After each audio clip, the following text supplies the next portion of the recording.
복된 주일 우리에게 주시는 하나님의 말씀은 창세기 18장 22절에서 26절의 말씀입니다. 구약성경 22면에 있습니다.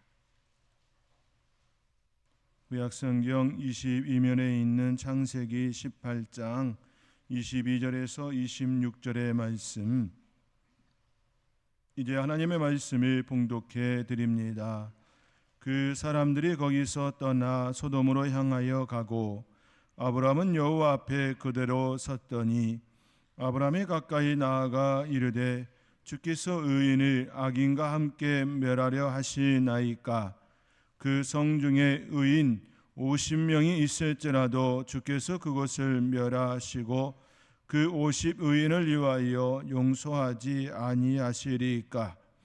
주께서 이같이 하사 의인을 악인과 함께 죽이심은 부당하오며 의인과 악인을 같이 하심도 부당하니이다. 세상을 심판하시는 이가 정의를 행하실 것이 아니니까. 여호와께서 이르시되 내가 만일 소돔 성읍 가운데에서 의인 50명을 찾으면 그들을 위하여 온 지역을 용서하리라. 아멘.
아브라함은 믿음의 조상입니다. 사도 바울은 로마에 있는 교회의 성도들에게 아브라함은 우리 모든 사람의 조상이라 편지합니다.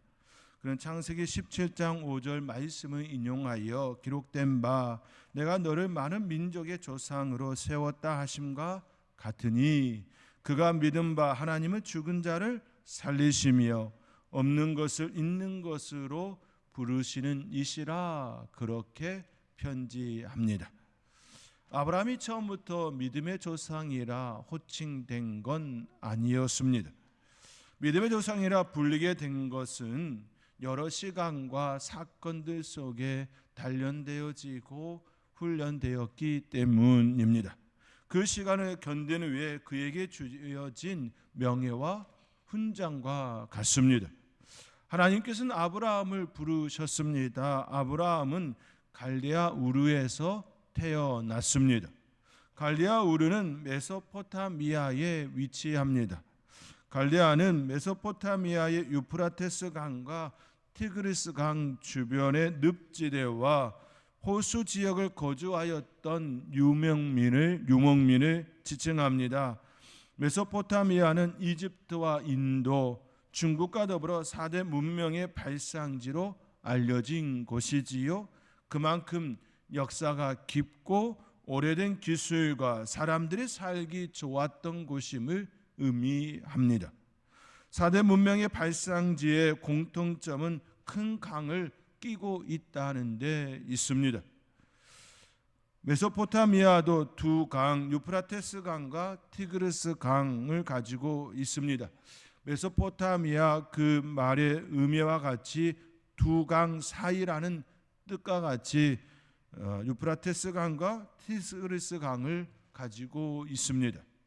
그것이 바로 아브라함이 태어난 곳입니다. 사람이 많이 살고 또 살기 좋은 그곳, 하나님께서는 그곳을 떠나 하나님께서 지시할 땅으로 가라 명령합니다.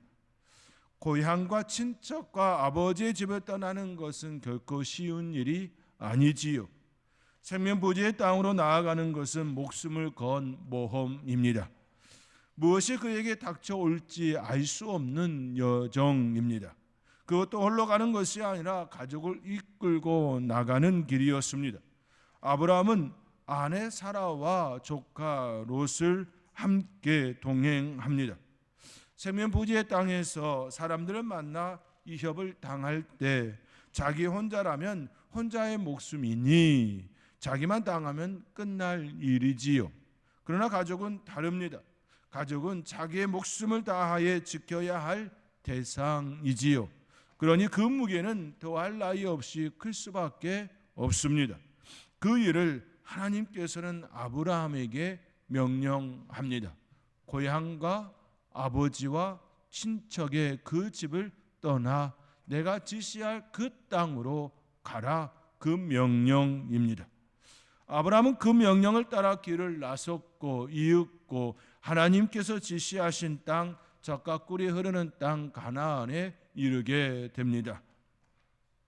그가 하란을 떠날 때의 나이는 75세였습니다. 가나안에 도착한 그에게 하나님께서는 가나안 땅을 내 자손에게 주리라 말씀합니다.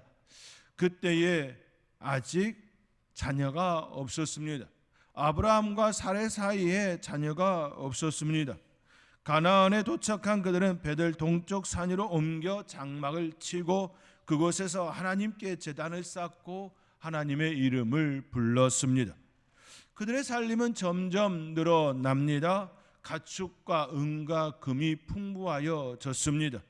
아브라함의 가축과 롯의 가축이 많아서 동거할 수 없는 상황에 이르게 됩니다. 그만큼 하나님께서는 아브라함과 롯의 그 살림살이를 축복해 주셨습니다. 함께 할 수 없는 땅이 되었습니다. 땅이 부족함이 되었습니다. 아브라함은 롯에게 자신을 떠나 독립할 것을 제안합니다. 아브라함은 롯에게 내가 자하면 나는 우하고 내가 우하면 나는 자하리라 말하며 롯에게 선택권을 주었습니다. 롯은 눈을 들어 요단 지역을 바라보았습니다. 소알까지 온 땅의 물이 넉넉하니 여호와의 동산 같고 애굽 땅과 같았다라고 그는 표현합니다. 롯은 그 땅에서 아브라함을 떠나 정착합니다. 그렇게 시간이 흘러 아브라함의 나이가 99세가 되었습니다. 그때까지도 아내 사라를 통해 자녀를 주시겠다는 그 하나님의 약속은 아직 이행되지 않았습니다. 우리는 여기서 한 가지 깊이 생각을 하게 되어지지요. 분명 하나님께서는 아브라함을 부르셨습니다. 그리고 그곳에 자녀를 주시겠다라고 하는 그 땅에 내 자손에 주시겠다는 그 약속을 주셨습니다. 그런데 왜 그에게 아직도 그 자녀의 축복을 주심이 아니었을까요? 그때까지 아내 사라를 통하여 자녀를 주시겠다는 하나님의 약속은 아직 이행되지 않았습니다. 아브라함이 날이 뜨거울 때에 장막문에 앉아 있습니다. 그곳에 상수리 나무들이 있는 곳이었습니다. 그곳에 사람 셋이 맞은편에 서 있습니다. 아브라함은 급히 그들을 보고 달려가 영접하며 몸을 땅에 굽혀 그들을 맞이합니다. 아브라함은 그때까지도 그들이 하나님이 보내신 하나님의 사람들, 하나님의 천사인지 알지 못했습니다. 아브라함은 지극정성으로 그들을 보살펴 드립니다. 치즈와 우유와 요리한 송아지를 대접해 드렸습니다. 성경은 엉긴 젖과 우유라고 표현합니다. 엉긴 젖이 지금 우리가 사용하고 있는 치즈이지요. 치즈와 우유와 요리와 송아지를 대접해 드립니다. 그들 중에 천사들을 대접하게 됩니다. 하나님의 사자가 내년 이맘때에 너희 아내 사라에게 아들이 있으리라 그 약속의 말씀을 다시금 주십니다. 그때 사라는 속으로 웃고 내가 노쇠하였고 아브라함도 늙었으니 내게 무슨 즐거움이 있으리요? 그렇게 속으로 생각합니다. 하나님의 사자는 아브라함에게 사라는 왜 웃으며 이르되 내가 늙었거늘 어떻게 아들을 낳으리요? 하느냐? 하나님께 능하지 못한 일이 있겠느냐? 기한이 이를 때에 내가 내게로 돌아오리니 사라에게 아들이 있으리라 다시금 약속을 주십니다. 왜? 하나님께서는 그가 나이 99세에 이르기까지 100세에 되었을 때에 그에게 자녀를 주었을까요? 사라가 이야기하는 것처럼 내가 노쇠하였고 내 주인도 아브라함도 늙었다. 내게 무슨 즐거움이 있으리요? 그렇게 하나님의 천사가 말씀을 주셨음에도 불구하고 그렇게 반응하는 그 모습이 되게 하였을까요? 그것은 하나님께서 주시는 그 선물이 인간의 능력으로 되어진 것이 아니라 전적인 하나님의 권능, 하나님의 권세 아래 하나님께서 주시는 능력으로 이루어진 것임을 확실히 드러내기 위함입니다. 다른 어떤 것으로도 설명할 수 없는 그 이치에 이르게 하심이지요. 설령 젊었을 때의 자녀를 가지면 이것은 하나님께서 주신 선물이다, 능하신 권능이다, 그렇게 고백하기에는 너무나도 이름이지요. 누구나 얻어지는 그러한 모습이기에 당연하다라고 생각하기 때문입니다. 그러나 사라가 이야기하는 것처럼 내가 노쇠하였고 아브라함도 늙었으니 내게 무슨 즐거움이 있으리요? 라고 고백할 수 없는 그때에 하나님께서는 그들에게 자녀를 주심이 되었습니다. 전적인 하나님의 선물, 전적인 하나님의 권능, 전적인 하나님께서 행하신 일임을 고백할 수밖에 없습니다. 하나님께서는 우리에게 이와 같이 궁지에 몰아넣을 때가 있습니다. 도저히 우리의 힘으로 되어지지 않음을 고백할 수밖에 없는 때가 있습니다. 그때 하나님께서는 우리를 가장 궁지에 몰아넣으시고 하나님의 선물을 주십니다. 우리의 입술의 고백은 이 일은 하나님께서 행하셨습니다, 하나님의 능력입니다, 하나님의 권능입니다, 하나님의 선물입니다, 그렇게 고백할 수밖에 없게 합니다. 우리의 입술의 고백이 진정으로 이 일은 하나님의 일입니다 라고 고백하게 하신다는 말씀입니다.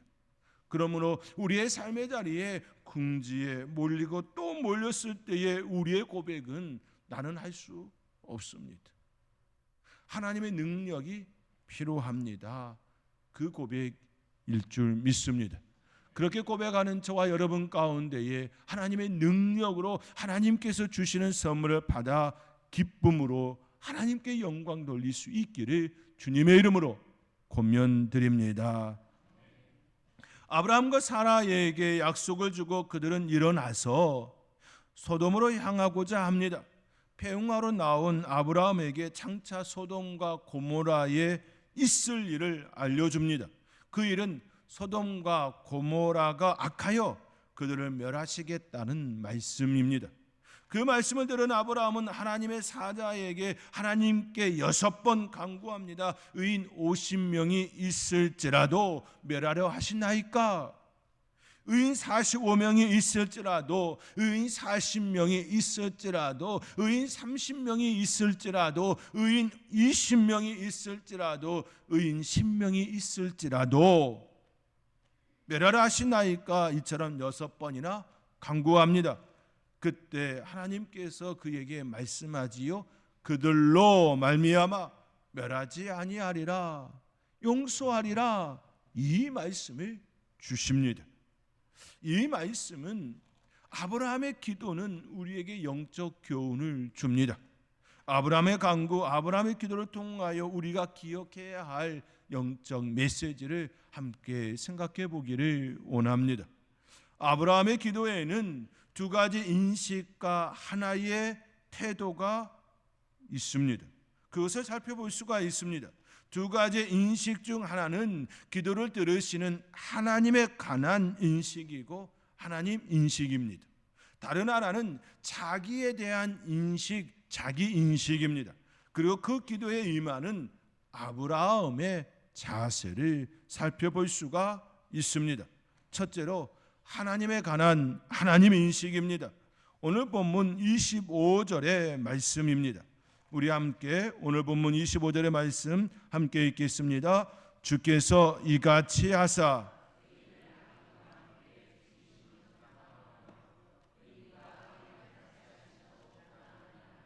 세상을 심판하시는 이가 정의를. 아멘. 아브라함이 하나님께 간구할 때에 기도의 기초를 하나님 인식에 두었습니다. 다시 말해 아브라함은 하나님의 성품에 호소하는 그 기도를 드렸습니다. 방금 함께 읽은 말씀과 같이 아브라함은 하나님에 대한 인식을 정의로우신 하나님, 정의의 하나님으로 인식합니다. 정의는 하나님의 성품 중 하나입니다.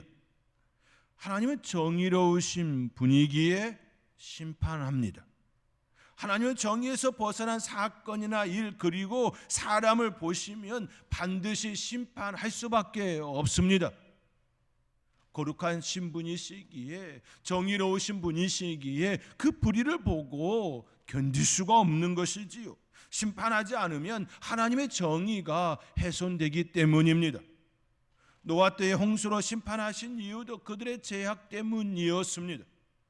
하나님의 긍휼이 없어서가 아니라 그들의 죄악이 너무나도 넘쳐서 심판할 수밖에 없었습니다. 그들이 죄악에 넘쳐서 그들을 가만둘 수가 없었기 때문이지요. 오늘 본문의 배경이 되는 것도 소돔과 고모라의 죄악 때문입니다. 그들의 죄악이 넘쳐서 더 이상 이제 기다려줄 수 없기에 그 땅을 심판하심이었습니다. 그것을 아브라함에게 알려줌인 것이지요. 하나님의 천사도 아브라함에게 소돔과 고모라에 대한 부르짖음이 크고 죄악이 심히 무거우니라 라고 말씀해 주었습니다. 소돔과 고모라 땅에서 일어나는 수많은 사건들이 하나님께 호소함이 됩니다. 땅이 부르짖음이 되었습니다. 땅이 부르짖는다라는 그 의미는 땅에서 일어나는 그 수많은 죄악의 그 모습이 땅이 하나님께 부르짖는, 이야기하는 그 들음이 되었다라는 말씀입니다. 사람이 죽여서 피를 흘리는 것이 땅에 적셔지지요. 그러한 사건들이 하나님께 들려짐이 되었다라는 의미입니다. 그리고 그에 대하여 심판하심이 되었습니다. 그 사실을 아브라함에게 알림이지요. 아브라함의 기도는 바로 그 성품, 죄악을 심판하시는 하나님의 정의에 호소하고 있습니다. 그의 기도의 내용과 같이 그는 의인과 악인을 같이 하심이 부당하다 호소합니다. 의인이 악인과 함께 죽이심은 하나님의 정의에 옳지 않습니다. 이와 같이 호소합니다. 다시 말해 아브라함의 기도는 하나님의 성품에 기초합니다. 하나님은 정의로우신 분이기에 의인과 악인을 어떻게 동일하게 취급하십니까? 그리하여 그는 의인 50명이 있을지라도 그것을 멸하시고 그 50의인을 위하여 용서하지 아니하시리까?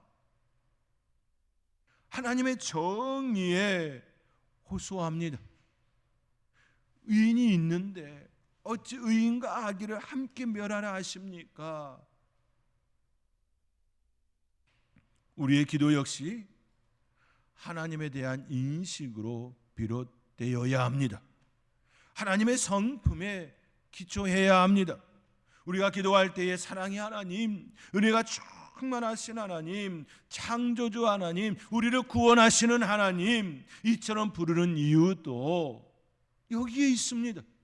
하나님의 성품에 우리가 호소하는 것이지요. 하나님은 은혜로우신 분이시기에, 우리에게 은혜를 베풀어 주시는 분이시기에 우리가 하나님 앞에 기도합니다. 우리의 기도는 하나님의 성품에 기초해야 합니다. 이것이 하나님에 대한 인식을 기반으로 한 아브라함의 기도입니다. 아브라함과 같이 하나님의 성품에 호소하는 저와 여러분의 기도가 될 수 있기를 권면드립니다. 둘째로 자기에 대한 인식입니다. 오늘 읽지는 않았지만 27절의 말씀에 나는 티끌이나 재와 같사오나 감히 주께 아뢰나이다 고백합니다. 아브라함은 하나님께 간구함에 있어서 자신을 이처럼 고백합니다. 이 고백은 하나님과 견주어 볼 때에 나는 너무나도 작은 미물입니다. 너무나도 보잘것없는 그런 존재입니다. 하나님의 존재 앞에 나는 티끌이나 재와 같습니다. 그 고백입니다. 인공위성에서 지구를 촬영한 사진을 보았습니다. 인간은 점으로도 표현되지 않더라고요. 지구를 푸른 별의 행성이라 부릅니다. 우주에서 지구를 바라보면 푸른 바다, 녹색의 산림, 그리고 흰 구름이 어우러져 파란색을 띠기 때문이지요. 그러한 곳에 인간은 보이지도 않습니다. 아니, 우리나라도 아주 작은,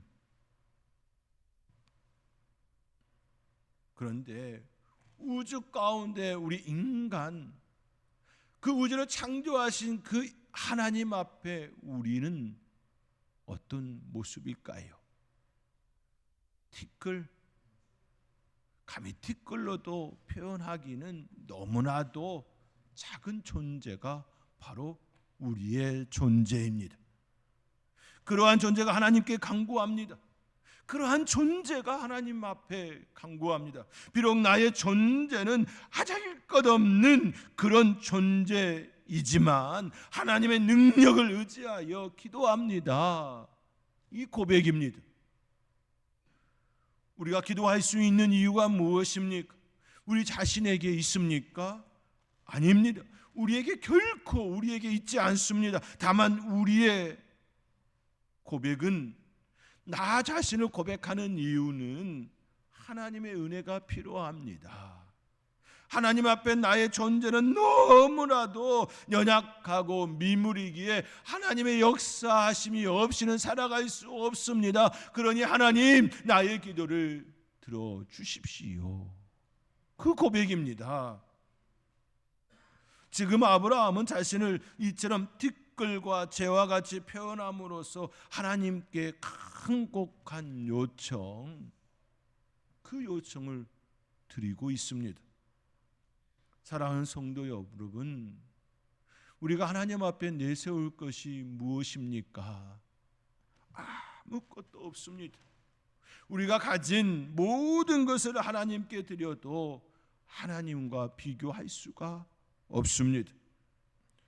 어느 목사님의 우스갯 이야기로 죽을 때 자신이 가장 소중하게 여기는 것 하나를 천국에 갈 수 있다는 이야기를 듣고 가장 귀한 보석 하나를 주머니에 넣고 천국에 갔습니다. 그런데 가서 보니 길바닥에 자신이 가지고 온 것보다 더 귀한 것들이 깔려져 있음을 보고 허탈했다라는 이야기를 들은 바 있습니다.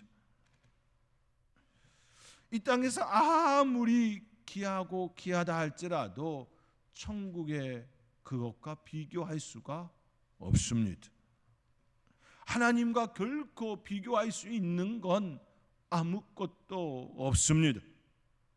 그 하나님의 세계를 바라보면 나 자신을 온전히 바르게 고백하며 하나님께 은혜를 구하는 것, 그것이 바로 기도의 시작점이 되어야 합니다. 아브라함은 지금 그 기도를 드리고 있습니다.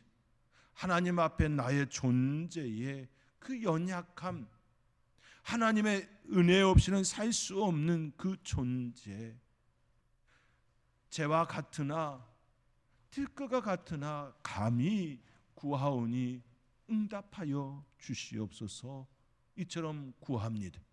저와 여러분의 기도도 아브라함과 같이 하나님 앞에 나 자신을 고백하는 그런 기도가 될 수 있기를 주님의 이름으로 권면드립니다. 셋째로 아브라함의 기도의 자세, 태도입니다.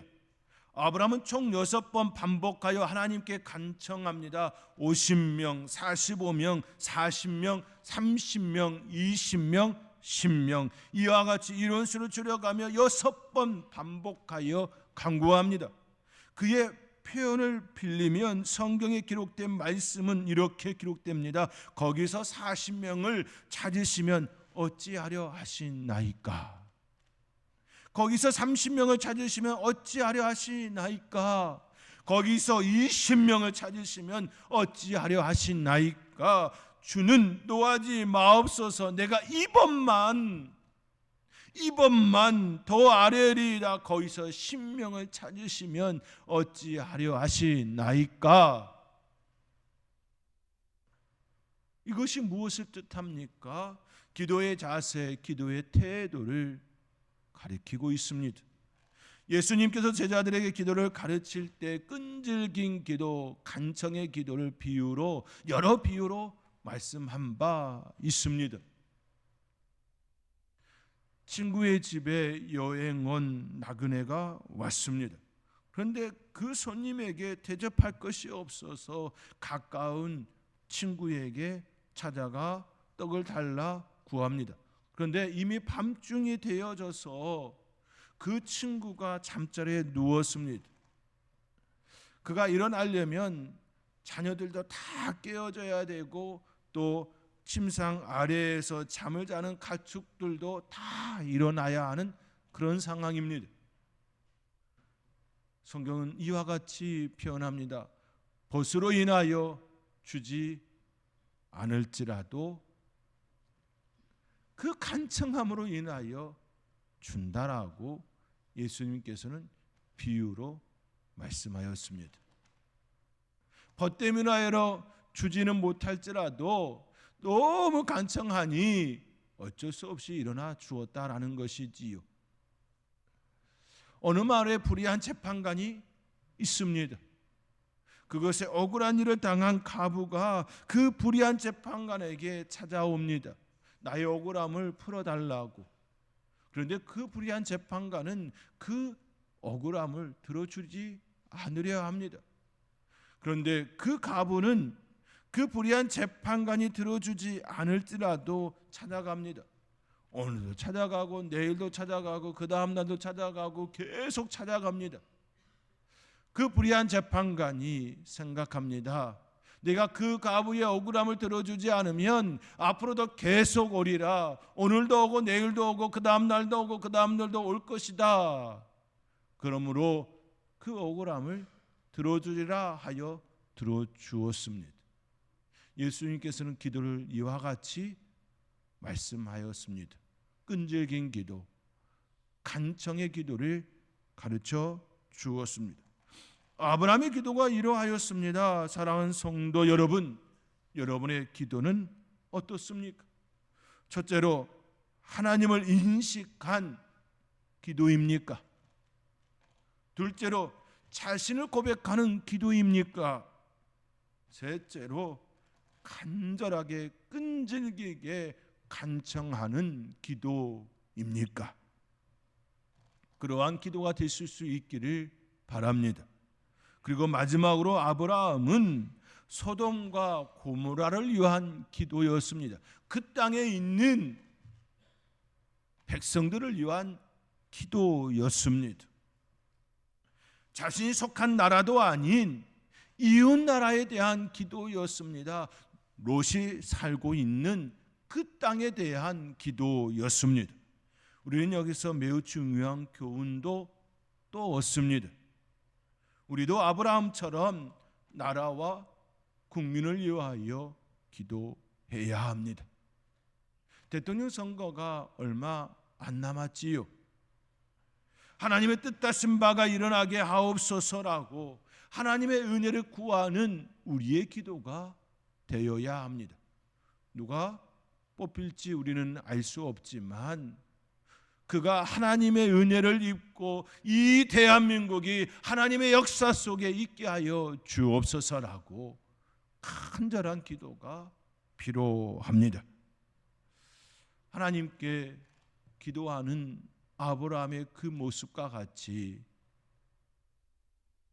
아브라함의 기도를 따라 기도하며 하나님의 응답과 축복을 받는 저와 여러분의 아름다운 삶의 여정, 기도의 여정이 될 수 있기를 주님의 이름으로 축원드립니다. 기도하겠습니다. 사랑의 하나님, 아브라함의 기도와 같이 하나님에 대하여, 나 자신에 대하여 또 자세를 또 배웁니다. 깨닫습니다.